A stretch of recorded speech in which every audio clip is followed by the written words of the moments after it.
Hi Virgo, welcome to your monthly reading for November. I am Charlene Lizette. If you're new here, hello, hi, welcome. Thanks so much for stopping by. If you're returning, a massive thank you to you. I'm not going to take that. Okay, well, Virgo, you might have Gemini.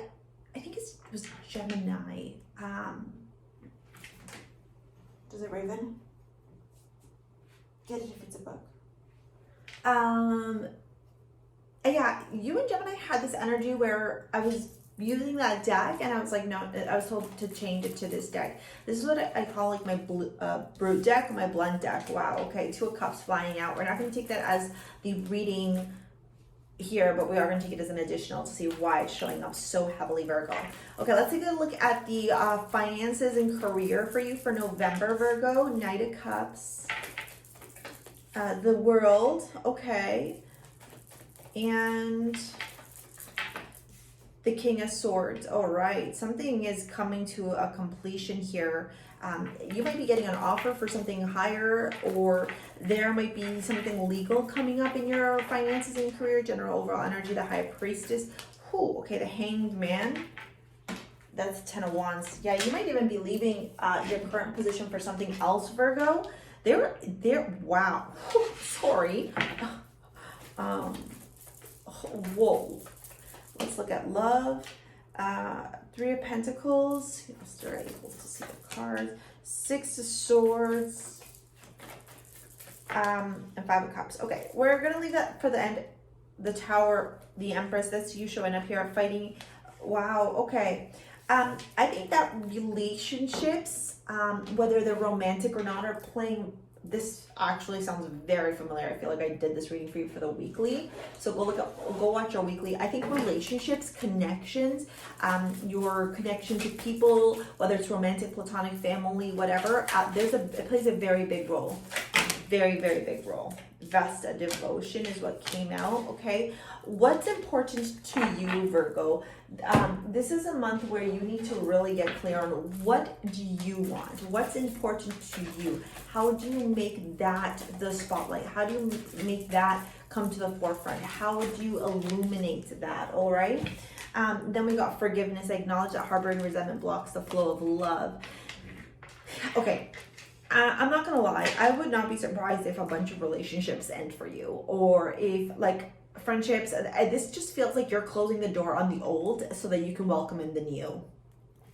That Tower here, just especially because it's like you're showing up as the Empress here, oftentimes like this is very Virgo energy, or Venetian, so that would be Libra, Taurus. It makes me feel like you're like in a cocoon phase right now, Virgo, regardless of your gender, and the Tower needs to come out so you can show up, right? You almost need to experience some sort of difficulty or some sort of challenge in order for all this new beauty to come up. And I think that I don't want to call it difficulty, but I think that some of those challenges, quote unquote, right, the learning lessons have to do with your relationships with people, whether they be romantic, platonic, familiar, or not, or whatever, right? In your career and finances, the Knight of Cups, this is delivery. This is somebody offering you something. This could actually even be you going after what you desire, like with passion and charisma. However, you're walking towards a world, so you're walking towards wrapping up a cycle in your life. And the energy behind it is very logical and methodical and rational. There is no emotion here. You're like, no, this needs to wrap up, or the universe is clearing something out for you here. Again, this could have to do with legalities because the King of Swords is here. It could have to do with contracts. It could have to do with paperwork, okay? There's a lot of that's showing up here right now. And so I would definitely encourage you to see how that shows up for you, okay?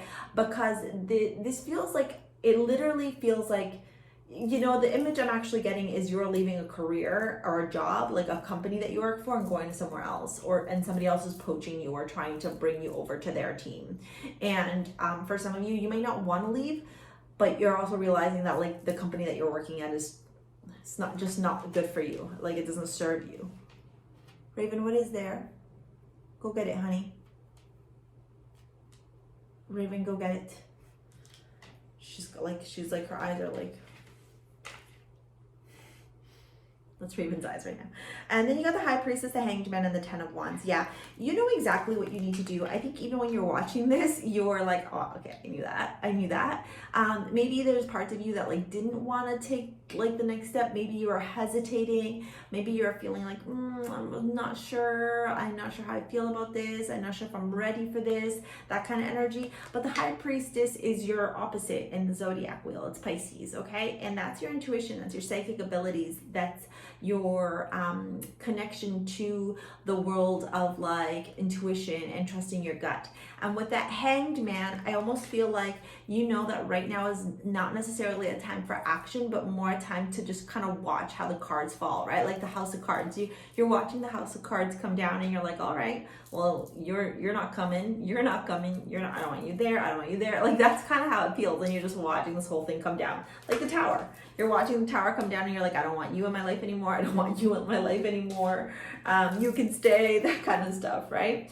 With the Ten of Wands, I think that for some of you, this could have been very burdensome, okay? This could have felt very heavy. Some of you may literally be moving. I often see the Tower card show up when you're moving, like when you're leaving one house and going to another, okay? Or leaving one country, going to another, all right? So that could be there and you're kind of observing how you're gonna do this, okay? Like the who, what, when, where, how you're gonna be able to make that happen.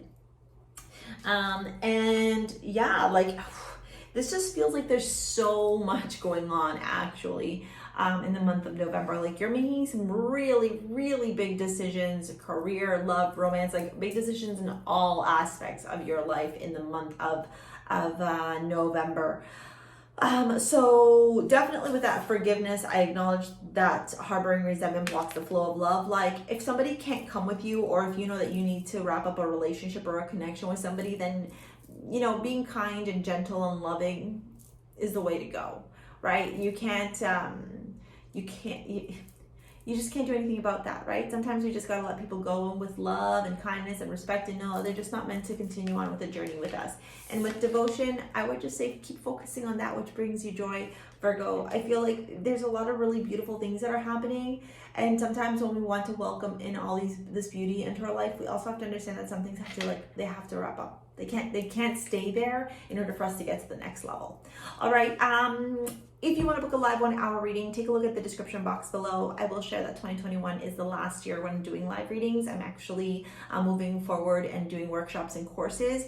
I am looking to hire, so if you know how to read tarot, Akashic records, astrology, etc., take a look at the description box below and see how you can get in contact with me because I am looking to hire people onto STARSEA Healing. All right, so that's that. And then I am hosting a 2-day intensive. If you've been wanting to learn tarot, if you've always been curious about how to read tarot, if you want to start your own tarot business, this course is perfect for you. It's 2 days, it's live. I'm going to be there. I'm going to be teaching you on Zoom. You're going to get to talk to me, ask me all the questions. It's very interactive learning. I'm going to teach you how to tap into your intuition, your inner wisdom, your psychic abilities, how to listen to the cards, read the symbology, the messages, etc. You're going to learn all about the cards and you'll be prepared to start your own business, read for others, side hustle, whatever you want to make out of the 2 days. And it's $444 Canadian for the course. So it's pretty good considering that it's 7 hours each day. So take a look at the description box below to do that. If you want to shop at STARSEA Jewels and pick up modern day amulets, based off of all this, honestly, I would say that anything that is yellow or gold in nature, hits the solar plexus, those are the crystals you want to wear or the amulets that you want to wear. So I have Bastet, it's black tourmaline and pyrite. Pyrite is one of the luckiest stones you could ever have. This is what it looks like, but wearing it all day, every day, oh man, the power that it comes with, like the focus, the determination, the amount of money that just starts flowing into your life. Love it. I even talk about that in my money manifestation video. When you make the jar, like put pyrite in there. I'm telling you, pyrite is like a money attractor. It's like a magnet for money. The other piece I would recommend would be a shell. It just helps to transmute all negative energy into positive vibes, luck, abundance with that citrine there, rose quartz, blue lace agate, amazonite, amethyst, etc. All right, so shop, book, or enroll the course in the description box below. Let's get into this love reading because looks like a doozy. So you've got the Three of Pentacles. So it does look like if you're single, there's a lot of networking, a lot of collaboration, a lot of talking to people. And we see that already with the Two of Cups, okay? Pay attention to the red flags. If you are in a relationship, I definitely think that the red flags are showing up very strongly. I mean, Two of Cups in a Tower right here. Right? Like there's obviously something that's coming to accumulation. With that Six of Swords, bumpy waters to smoother waters ahead, you've got trust. So I think that the universe is actually showing you that there are certain people in your life that you need to remove when it comes to your love life and healing family issues on the Five of Cups. Maybe you're feeling a little bit down. Maybe you're feeling a little bit sad about the ending of this connection, the ending of this relationship, or like the realization that you need to end this relationship. But at the same time, what I will say to you is that you deserve so much more than this, okay? And sometimes the universe shows us that we need to end like our relationships or break up with certain people for a particular reason. And that Five of Cups makes me feel like maybe in the past you had patterns that were very reflective of your upbringing, like how you saw your mom and your dad interact, mom, dad, whatever, your parents interact, all right? And you're realizing, I can't do that anymore. I can't keep following the same patterns. So there's sadness here, but there's also opportunity for growth, okay? Overall, look at this. Love yourself first. And behind this new love, okay? So the more you focus on loving yourself, owning your strength, like being so focused on like everything that matters to you, Virgo, the faster that new love will come into your life. So that's pretty exciting. All right, Virgo, thank you so much for watching. Thank you for your likes, your comments, your shares, your subscribes. If you want to book, enroll, or shop, take a look at the description box. Thank you so much. We'll see you later, alligator. Peace out. Bye.